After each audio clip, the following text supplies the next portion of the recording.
Reunião do Conselho de Segurança da ONU pede para que as áreas que foram anexadas pela Rússia frente à Ucrânia não sejam reconhecidas, sejam consideradas não legítimas.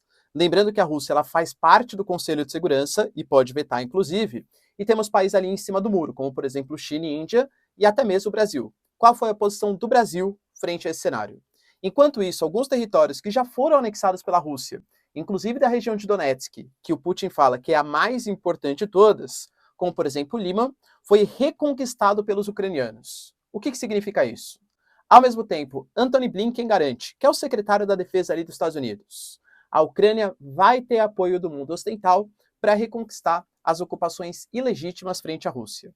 E, galera, para finalizar, e para variar, né, inclusive, infelizmente, a gente teve, pela segunda vez, em menos de 8 meses, mais um golpe militar em Burkina Faso, um país ali da parte ocidental da África, que passa por uma instabilidade política e também religiosa bastante significativa. O que está rolando, hein?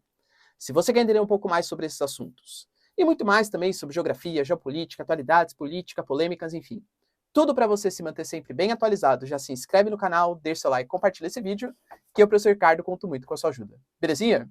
Pessoal, sei que hoje, né, é o dia de apuração de eleição, e eu sou candidato, né, a deputado estadual. Meu coração, como tá aqui saindo pela garganta, eu precisava desanuviar e gravar um vídeo aqui e conversar de geopolítica, que é o mais amo fazer para vocês, tá bom? Inclusive, não falei durante a campanha, mas estou falando aqui agora, tá? Mesmo que eu me eleja, espero que eu consiga, claro, eu não vou parar de gravar os vídeos, tá? Não vou parar. Essa é a minha função, é o que eu amo fazer e gosto de discutir bastante com vocês. E agradeço demais por ter esse canal de comunicação aberto aqui, né? Esse YouTube foi uma realização pessoal e profissional sensacional, tá bom? Cara, então bora lá pro vídeo, ó. Seguinte. Bom, como eu falei para vocês, né, na chamada, a gente teve uma reunião do Conselho de Segurança da ONU, que é formado por 5 membros permanentes, Estados Unidos, Rússia, China, França e Inglaterra, e por 10 membros rotativos, que tem mandato de 2 anos. Inclusive, o Brasil, nesse momento, é um dos países... A gente foi no comecinho do ano e vai sair no final do ano que vem, tá? A gente é um dos países que está no Conselho Rotativo. Só que, quando é levado algum tipo de resolução, como foi, por exemplo, Albânia e Estados Unidos, que levaram nesse momento, os 5 países que são membros permanentes, eles têm um negócio chamado poder de veto. Eles podem vetar alguma resolução. Essa resolução que foi colocada na pauta do Conselho de Segurança pedia para que as áreas que foram anexadas pela Rússia, elas não fossem consideradas pela comunidade internacional, fossem consideradas ilegítimas. Professor, mas convenhamos, vai, a Rússia está ali, não tá? Tá. É óbvio que a Rússia ia vetar, não é? É. Então por que eles fazem isso?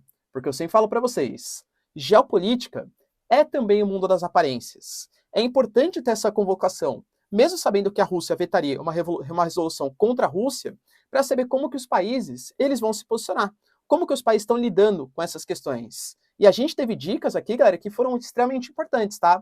Por exemplo, é óbvio que a Rússia vetou, a gente teve uma série de votações a favor e 4 votações que se abstiveram.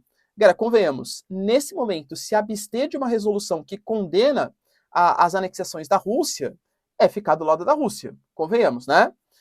Quem que se absteve? Dos mais importantes, né? Brasil, Índia e China, galera. Brasil, Índia e China se abstiveram dessa votação, né? Se abstiveram dessa condenação da anexação.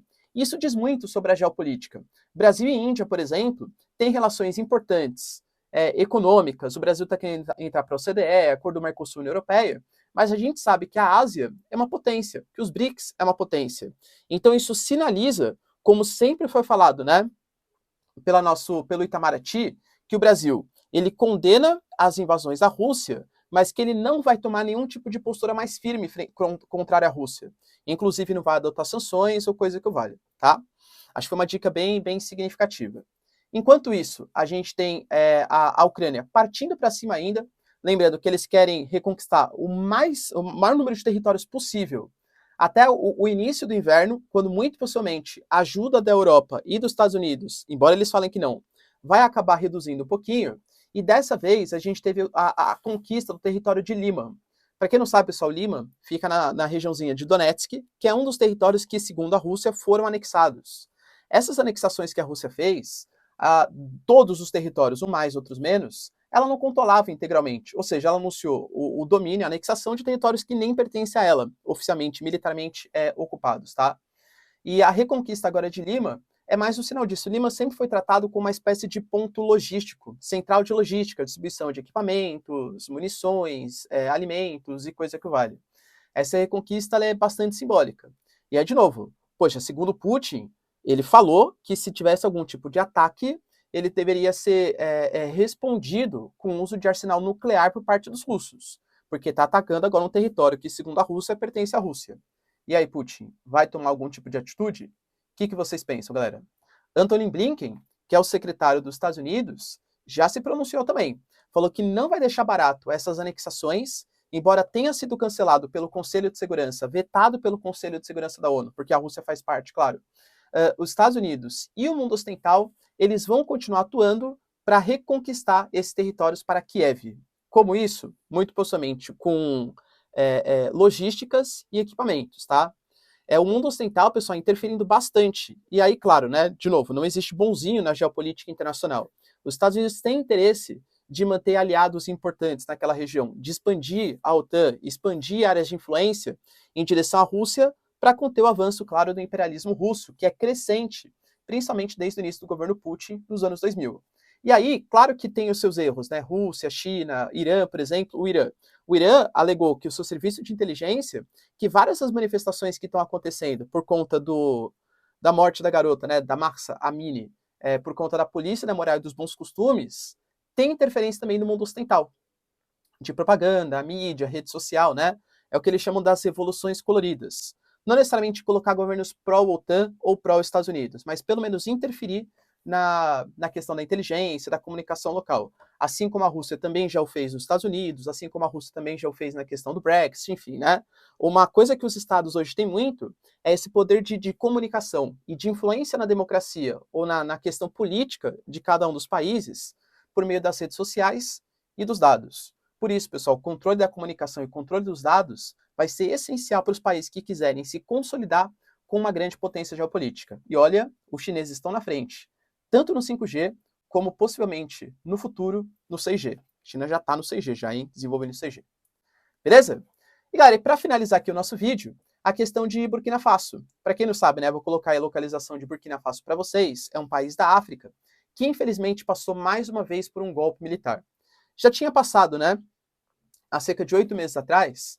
Por quê? Porque você tem um governo ali que era democrático, mas você tem uma série de lideranças muçulmanas extremistas, inclusive assim, dissidentes, aliadas da Al-Qaeda, ISIS e por aí vai, que estavam dominando algumas posições em Burkina Faso. Inclusive naquela região do ocidente da África é bem comum isso, né? Você tem Mali, por exemplo, também, que sofre bastante dessa influência. Por conta disso, os militares alegaram que era necessário tirar o governo civil para a instalação do governo militar. O governo que era liderado pelo Paul Damiba, tá? Damiba. E ele ficou durante um tempo, só que segundo os próprios militares, ele acabou não cumprindo a palavra que ele tinha dado. Então acabou sendo um governo muito frágil, que ainda deixou as milícias muçulmanas se estabelecerem e tal. Então, os mesmos militares, na verdade alguns grupos diferentes, claro, tiraram ele do poder e agora alçaram a liderança o Ibrahim Traoré, tá? Que vai ficar na liderança do país, não sabe até quando. Cara, a África, nessa porção ocidental, tem uma espécie de um bloco econômico e político, tá? Burkina Faso tinha sido afastado por conta desse golpe, né, que tinha sofrido no governo civil, mas eles deram um perdão durante 2 anos, ou seja, vai ter uma transição para a democracia e um governo militar durante 2 anos. Agora teve um golpe em cima do golpe. Será que vai continuar com Burkina Faso sendo reconhecido pelos outros países? Sendo considerado pelos outros países? É uma questão, galera. Na África, a gente, infelizmente, tem muitos conflitos que são heranças do passado colonial, final do século XIX, do imperialismo europeu, em que os europeus dividiram a África de acordo com seus próprios interesses, colocando etnias rivais dentro do seu próprio território, dentro do mesmo território, para elas guerrearem mesmo, para se conflituarem mesmo. É chamado dividir para conquistar. Os europeus sempre fizeram isso. E mais recentemente, disputas muito ligadas às questões religiosas. A gente tem, por exemplo, mais no centro-sul do continente africano, religiões mais animistas, religiões cristãs, enquanto na porção mais ao norte e expandindo em direção ao sul, uma religião mais influência do islamismo. E, de novo, não é que o islamismo vai ser uma religião ruim, né? É que as pessoas se utilizam da religiosidade para praticar extremos, utilizando a religião como desculpa. Não porque a religião é extrema, e sim porque a pessoa é extrema utilizando os conceitos religiosos. Esteja bem claro. Tudo bem, pessoal? Deu para entender os principais acontecimentos aí? Belezinha? Se vocês curtiram o vídeo, então, ó, já deixa seu like, se inscreve no canal. Torce por mim, pessoal. Ansiedade a mil, ó. Coração saindo pela boca aqui. Tamo junto. Beijos, abraços e tchau, tchau.